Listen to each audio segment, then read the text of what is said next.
Hello, you wonderful people, and welcome to another episode of Not Too Comic Book. This being a show where I talk about TV shows that are adaptations of comic books. For today's episode, I'm going to talk about the latest episode of Supergirl. So in this episode, we dealt with Cadmus's whole situation with the list. The fact is that they've been kidnapping aliens for obviously their own nefarious purposes. Which I'll kind of get to in a little bit. But the fact is, one of said aliens is Lyra, Wynn's girlfriend, which I like that bar fighting scene where the fact is you have Alex, Maggie, Jimmy, and Lyra like kicking ass in that bar, dude. It's like, good job, guys. I mean, granted, it still sucks because at the very end, Lyra was taken. You even had Wynn kind of like running his mouth to a certain point. Even John had to tell him to stop because he was like, because Wynn is like, oh, if your dad does anything, and then John was like, Wynn, stop. Kind of like, because, you know, Wynn was frustrated. His girlfriend was taken from him. It's like, she's an alien. It's Cadmus. They wipe out aliens. It's like, who's to say they won't do the same thing to her? He's just scared, especially because it's like they've been looking for Cadmus of all these different people they kidnapped, especially at the beginning, because it opens with a family listening to Bruno Mars and singing and everything. It's like they're an alien family and just being like attacked like that and kidnapped like it's nothing, like they deserve it or something like that. It's just seeing them treated like not just criminals, but also almost like they're animals or something that need to be caged up or something. And it's like there was no luck finding them, so, you know, in Wynn's mind, it's like, oh, we're not going to have any luck finding them either. Because the interesting thing is, like, obviously Wynn shouldn't have said it, but like I said, he's just angry and sad at this moment, so he's just lashing out at anyone, especially because Jeremiah's connected to this, which Alex is the most reluctant to believe the worst in her dad, because she feels like she's the only one that still believes him, especially at that. I mean, hence why she let him go and everything when she had the opportunity last episode to take him in, but she just couldn't, because for one, that's her dad, but also because she has so much strong faith in him. To the point, though, like, just, I think it's a combination of the fact is that she still believes in her dad, and plus what Wynn said. She says it's mainly about, you know, getting all those people back, which it was, but mainly it's also because of what Wynn said. She just kind of wanted to, like, it's like, let me find where Cadmus is, because that way we can, you know, because it was a situation where, because, you know, Alice, it's not until Maggie that she really became more open. She always kept a lot of stuff to herself, so it's just like her anger about this whole situation, like the fact that she's the only one who believes in her dad, she lashed out, and she beat the crap out of that dude, and bad, punching him like that, and look away, I was like, dude, Alex, you're going a little overboard, don't you think? Holy crap. So to the point, John, there was a situation where her dad obviously came to her and was like, oh, Alex, you have to, like, you know, because, you know, John was telling her just to go home, kind of take a breather. Everyone's just kind of on edge with this whole situation. And John's kind of like, hey, go home, rest up. And then she's there, and then all of a sudden her dad pops up, and I'm like, oh, this isn't good. She's like, okay, Dad, what's up? He's like, I need your help. The fact is that Lillian's trying to do stuff to the aliens. I don't want to do that. I want to try and help them. The fact is, I need your help. We can't get anyone else involved because, you know, the fact, she's like, oh, well, what about John? He's like, no, John isn't family. We're family. We can do this. I just need you to trust me. And at first she's hesitant, obviously. And then she's like, okay, I was like, oh, don't, Alex, don't get suckered in. This is all going to blow up in your face. And she's like, okay, I'm going to do it. And she turns around, and then Jeremiah, it turns out that John was disguised as Jeremiah. I was like, ooh, I didn't see that coming. And he's like, I'm sorry, Alex, I have to take you off the case. Which Alex is like, no. And then even Kara, like, you know, Kara's like, yeah, John shouldn't have done what he did. That is true. We can all agree. That was very harsh of him, but it was something that he was trying to get across to her. The fact is that in this moment, she couldn't necessarily be trusted with her judgment, because it's like she was too emotional at this point in time because her dad's involved in it. Because she brought it up to Maggie that she didn't want her dad to get caught up in a crossfire between all of this. It's like, yes, I mean, it's not like the DEO wouldn't try and bring him in without hurting him, but it's a situation like, if it turned into a fight between Cadmus and DEO, there's no guarantee that, you know, her dad might not be a casualty of the situation, so she didn't want that. So she wanted to be there so that, you know, anytime it's like, oh, we're closing on Cadmus, okay, I got to be there to make sure my dad is protected. And then going back to Kara didn't agree with the way John handled it, but she did agree with it, because it's like, you're not being very impartial. Which, to be fair, Kara has often acted on emotion too. So it's not like Alex is alone. And like, I mean, I'm not trying to push Alex down. I'm not even trying to push Kara down on those particular situations. In those particular situations, I mean, it's just, I mean, just kind of shows you just how human they are, because that's just the most human thing. Like, even no one can compartmentalize this situation, and that's kind of the point. Stay out of this, because the fact is your judgment won't be clear. The fact is you might get yourself hurt, you might get someone else hurt, you might even get Jeremiah hurt in this situation. But not wanting to listen, Alex kind of handles the situation on her own and finds a way to, with Maggie's help, which, Maggie, which there's more props to Maggie, which is kind of like, it's like part of you like, oh, Maggie, you're such a bad influence, but it's also a good thing, because it's like, it shows Alex that she's a very ride or die type of chick. It's like, no matter what, she's got her back. Because I didn't bring this up last episode, but it's like, the fact of the matter is, I'm sure Maggie can kind of sympathize, because, obviously she has, as we know, she has her own dad issues. Granted, they're not the same circumstances, but, it's a situation where it's like, if she can, she sees the woman she's in love is kind of like off her game, a little, distracted by this. She wants to do all she can to help her, because it's like, because she sees how much faith Alex has in her dad. So it's like, she believes in Alex. So if Alex believes in her dad, then she goes along with her with it. So like I said, it's a situation, like I said, it's kind of her being like, kind of showing like kind of bad influence, being letting her kind of go off on her own like that. I mean, luckily her boss is John, because she won't get into even deeper trouble. It's a situation where I kind of brought this up in the APV recording earlier, but the fact is, it's kind of a concept in this episode is doing the wrong thing for the right reasons. So, or is it kind of vice versa? I can't remember. Nevertheless, it's a situation kind of coinciding with both of them. Obviously, Alex did the wrong thing, but obviously it was for the right reasons, because she's trying to, save her dad and everything, and trying to stop Cadmus. Kind of the same thing as Kara. Kara's trying to tell Snapper, it's like, okay, there's this, and this. Like, obviously, this whole alien situation. Snapper doesn't want to listen. Honestly, for a good enough reason. It's like, you don't have enough evidence. Obviously, your one source is Supergirl. That's fine and dandy, but you need more than one source, because one source, it's a very biased opinion. It's like, you're not, and he even has even Kara kind of sets, quote unquote, sets up a meeting between Snapper and Supergirl to get the information directly from her. And obviously he's asking her these questions like, where did she get the information from and everything? How does she know that the list is taken and stuff? And then it brings up the fact is, without going into too much detail, like, yes, there's a government organization that, realized that their list had been taken. And like, obviously she's not diving too deeply into it.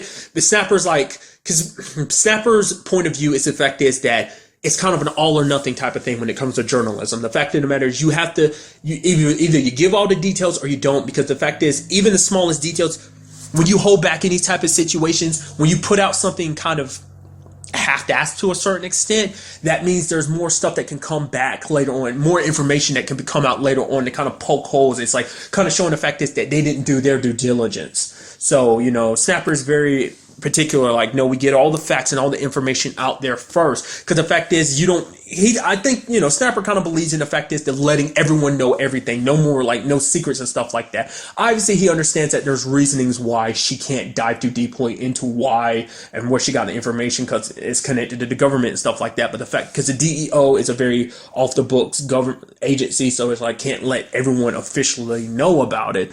But it's a situation where I'm thinking in Snapper's case, he's kind of like, he wants the truth to be out there, but it's like, we have to have backed up information, because it's something he kind of tells Kara later on. The fact is that if you get the smallest detail wrong, it can influence a lot of things. That basically, because Kara decides, like, trying to do the right thing, she kind of puts a blog out there saying the whole situation about the alien things. Yes, she was right about it. Obviously, she knows her information is accurate because it's coming from herself, obviously, but she can't tell Snapper that. And it's because it's a situation who's telling her at the very least get another source, which part of me was thinking, like, with the whole Lena situation, which she was helping her out this episode, I was thinking, like, maybe that was going to be the direction it takes. Which I really quickly bring up the fact is the whole Lena situation. I love the fact is that her mom was kind of like, okay, she's getting too close, telling the lady that works for her, is like, okay, so remove my daughter from the situation. Like, don't make it permanent, which is like, make it just so that she's kind of derailed a little bit. And I was like, okay, the fact is, if you're telling people to kind of take your daughter out, obviously, like I said, you said not permanently, but the fact of the matter is, make people do anything to your daughter. I mean, granted, we've already seen the extent that you would go, like, framing her to make people think that she was bad, that she was helping you and Metallo out. So it's kind of like, that's not too much of a surprise. What really caught me off guard was the fact is that when her guys are trying to get her and she fell off that balcony ledge, you see one of them just covering his mouth like, oh, we are so screwed. We messed up bad. Because if it wasn't for Kara catching her,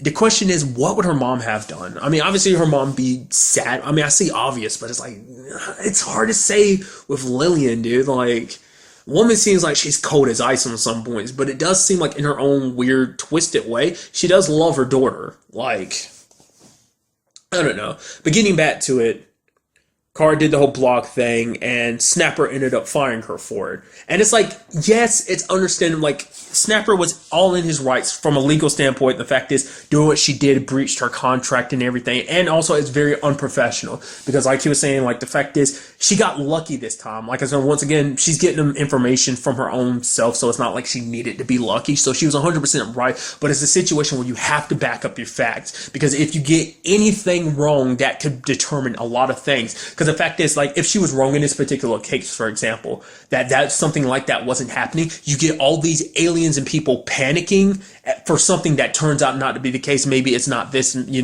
maybe it's like, oh, it turns out, oh, it wasn't like alien abductions or stuff like that. The fact is, it has nothing to do with Cadmus. Maybe it's someone else. Like, it's like you cause this panic and a riot for nothing.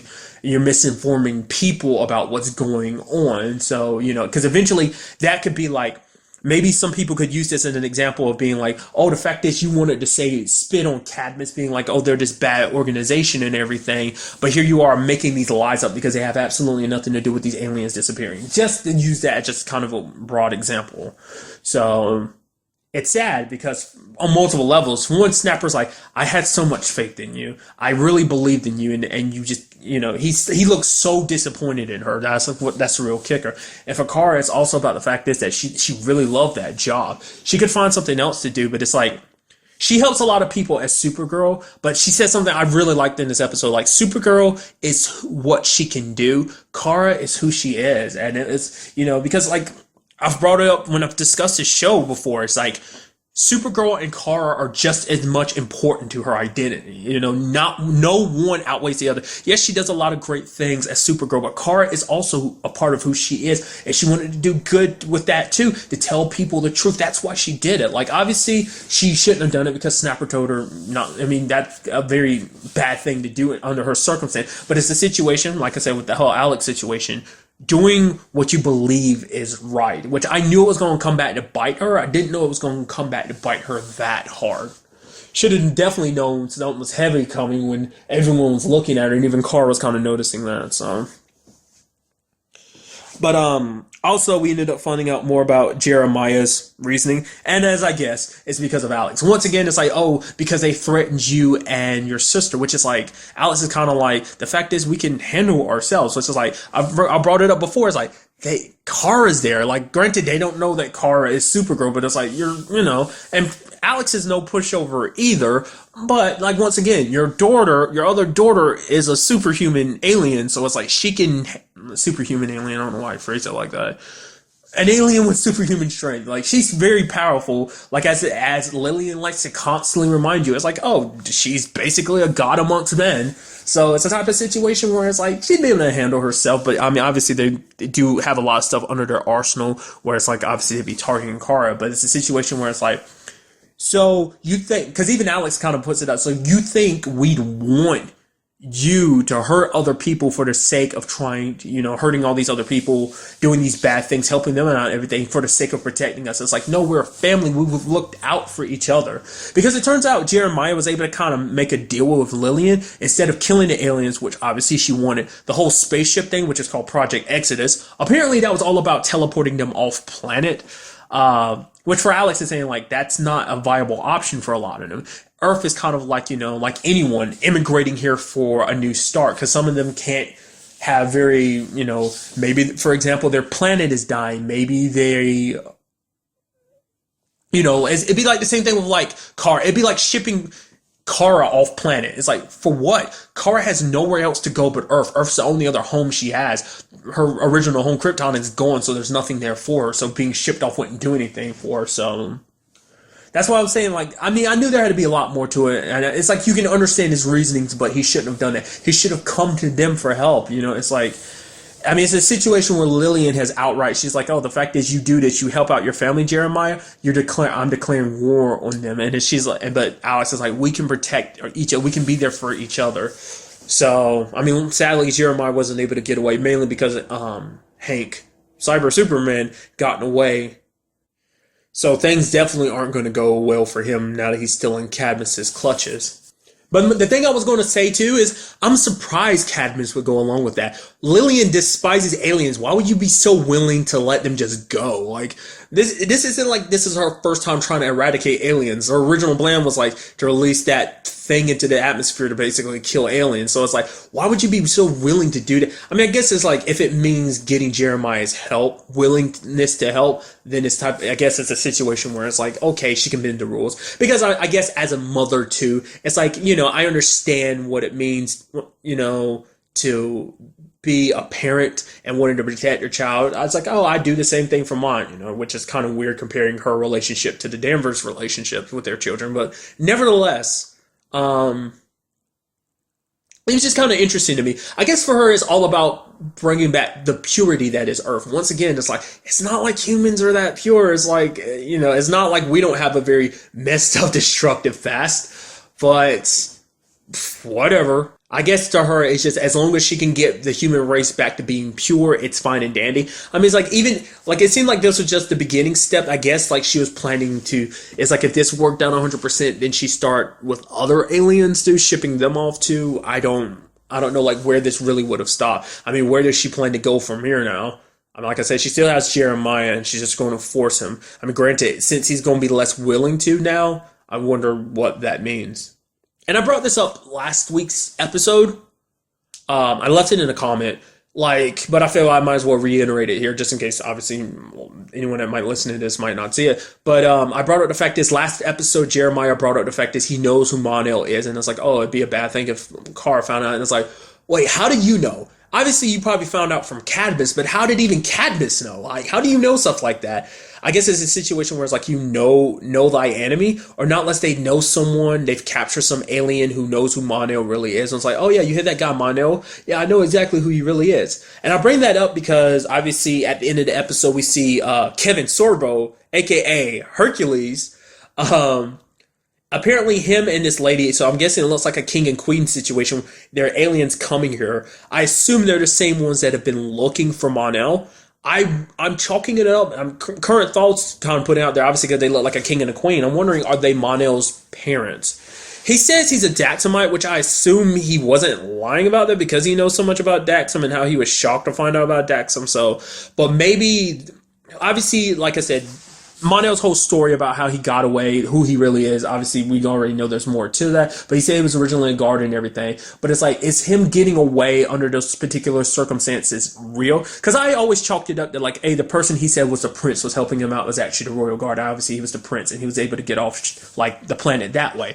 What if that's not 100% the case? What if he actually ran away from his parents? What if him and his parents survived Daxam's destruction and he knew exactly what it was about it, but the moment he met Kara and everything, was trying to explain everything, he just felt like lying. Which, like I said, Jeremiah brought up the fact that she wouldn't be happy about, which she wouldn't. It's like she built this relationship and just to find up with him, just to find out, like, hey, you've lied to me this entire time. So I am curious to know, like, what this whole situation is. Are they from Daxam, or are they not his people at all?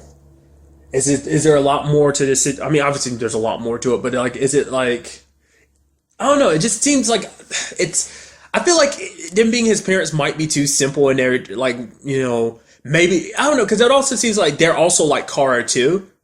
It's almost kind of interesting because it's like we're having to deal with the whole Kryptonian situations all over again. Cause it does seem like they're getting power from the yellow sun, just like obviously Kara and Mon-El are. But, the question is, other than Mon-El, what other reasons will they have to come here? Like, are they going to come here for conquest? They're here peacefully, just here for Mon-El? Or is it a combination of the two? Like, I'm so curious to find out what it is that Monel's been keeping this entire time. Like, obviously his heritage and everything like that, but what else? The circumstances of why he's there.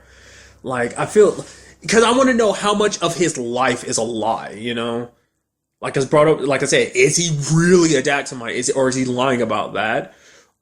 I mean, I kind of want to say he really is a Daxamite, but I mean, like I said, he could just be very knowledgeable about Daxam. Or maybe maybe he didn't escape from Daxam. Maybe he was originally he was somewhere else, and then he escaped from them, and now they're after him again, or something like. I don't know. Like I said, maybe escaped from his parents because he's like, oh, he's tired of their rule, and he was hoping they'd never find him, but now they did. So, or maybe they've been looking for him ever since Daxam met its fate. The royal family was able to escape with some of his guards and stuff like that. Obviously, the quote unquote petty citizens and stuff like that, maybe they were the only casualties of Daxam or something like that. Like I said, we'll have to kind of wait and see on that regard. There isn't an episode next week, but it will be back on March 20th. So, like, it's literally only taking like a week off. So it's not, I still hate I have to wait a week for it, but at the very least, it's not like it's taking a long break. So, very, very interested to see what goes down in the next episode. But really, that's all I want to talk about in this episode. To the next time we meet, be happy, be safe, live life to the fullest, and enjoy it. Good day and goodbye.